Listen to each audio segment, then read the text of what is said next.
let's look at some of my favorite upsets and fake upsets for the first round of the NCAA March Madness tournament. I like Winthrop over Villanova. Colin Gillespie's injury really hurts Nova, and they haven't looked great since. On the other side, Winthrop has been playing great. They have one loss in the year, and they lost by 2 points. They're very dependent on Chandler Vaudrin to play well, but they're also unselfish and run solid sets. ESPN is giving Winthrop a 14.9% chance of winning the game. However, I think there's a much higher chance they win, and since Nova hasn't been playing well, they're probably going to lose in the next round anyway. So it's worth taking a flyer on this pick. Next, I like Rutgers over Clemson.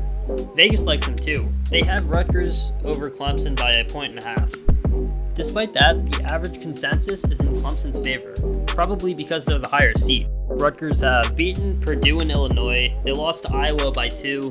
When this team turns it on, they're good. And I think their center, Miles Johnson, matches up well against Clemson's best scorer, Amir Sims. Now to the fake upsets. One of the games that really stuck out to me when I was looking at the bracket was Colgate and Arkansas. I saw Colgate's 14-1 record, and I immediately thought this could be an upset. However, looking deeper into their stats, they've only played 6 different teams all year, and none had a winning record. They played 5-11 Holy Cross 4 times, 7-7 Army 4 times, 7-11 Boston University 5 times. Then in the Patriot League tourney, they beat 5-7 Bucknell and 6-11 Loyola Maryland. Not only did they not play anyone good, they only played bad teams. The spread on this game is 8.5 points in Arkansas's favor, and this is an easy take if you ask me. Hammer Arkansas in the tourney, and betting, just put your money on Arkansas. So the other game that looked like an upset at first, but the more I looked at it, the less appealing it became, was Georgetown and Colorado.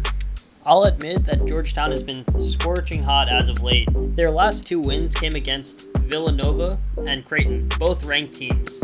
However, Villanova didn't have Colin Gillespie, and Creighton, well, they just lost to Georgetown twice this year. However, this game is taking place a week after the Big East Championship win, and Georgetown hasn't played a game all week. If they've cooled down, I don't see a scenario where Georgetown beats Colorado. During the season, Georgetown was 7-9 in the Big East, and they lost to some average teams. Plus, Colorado is a very good team. Even if Georgetown is still hot, they still might end up losing. I don't think it's worth putting Georgetown in your bracket. Next, I want to look at the 8 to 9 seed games. So I have 3 9 seeds beating 8 seeds. However, these games kind of don't matter because whoever wins the game plays a 1 seed, and I don't see a 1 seed losing in the round of 32. Just for reference, I have Missouri over Oklahoma, St. Bonaventure over LSU, Wisconsin over UNC, and Loyola Chicago over Georgia Tech.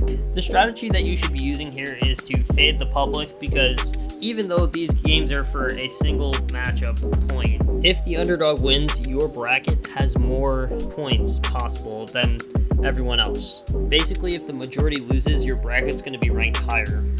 So, who are your sleepers? Tell me in the comments below. Also, don't forget to like, subscribe, and share this video. And lastly, thank you for watching. Also, good luck with your brackets.